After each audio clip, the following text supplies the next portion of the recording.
السلام علیکم ورحمۃ اللہ وبرکاتہ۔ آپ نے جو مسئلہ پوچھا ہے کہ بچے کے کان میں اذان اور اقامت کرنا یہ مشروع ہے یا نہیں، تو اس کا جواب یہ ہے،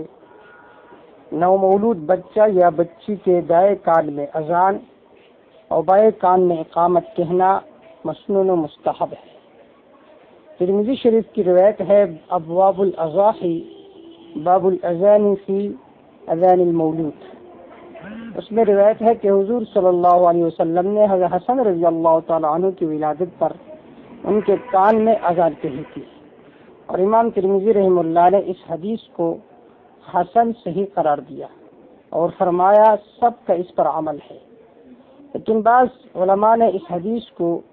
اس کے ایک راوی ہے عاصم بن عبید اللہ بن عاصم بن عمر بن الخطاب کی وجہ سے ضعیف قرار دیا ہے، کیونکہ یہ متکلم فی راوی ہے۔ البتہ عجلی نے فرمایا لا بأس بہ، یعنی اس میں کوئی حرج نہیں ہے،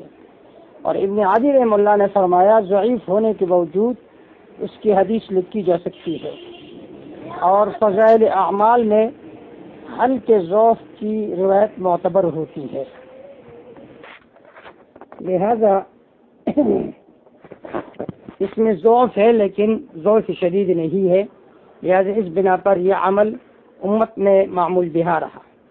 اور غیر مقلدین کے پیشوا عبد الرحمن مبارک پوری رحمہ اللہ نے کہا کہ حضرت حسین بن علی رضی اللہ تعالیٰ کی روایت سے اس کی تقویت ہوتی ہے۔ دیکھیے تحفۃ الاحوذی، اس میں یہ تفصیل موجود ہے۔ اور حضرت حسین بن علی رضی اللہ تعالیٰ کی روایت یہ ہے کہ حضور صلی اللہ علیہ وسلم نے فرمایا کہ جس کے یہاں کوئی بچہ پیدا ہوا اور اس نے اس کے دائیں کان میں اذان اور بائیں کان میں اقامت کہی تو ام الصبیان، بچوں کی ایک بیماری کا نام ہے جس میں بچے سوکھ جاتا ہے، اس بچے کو نقصان نہیں پہنچا سکتا۔ خلاصہ یہ کہ بچہ یا بچی کے ولادت پر اس کے دائیں کان میں اذان کہنا، بائیں کان میں اقامت کہنا حضور صلی اللہ علیہ وسلم سے قولاً و فعلاً دونوں طرح ثابت ہے، لہذا اس بنا پر اس مسئلے کو اتنا زیادہ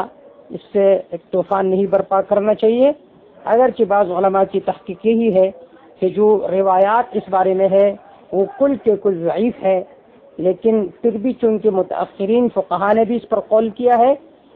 اور چند روایات سے بھی یہ مسئلہ ثابت ہے، تقریباً 24-25 تک روایات ہے، اس سے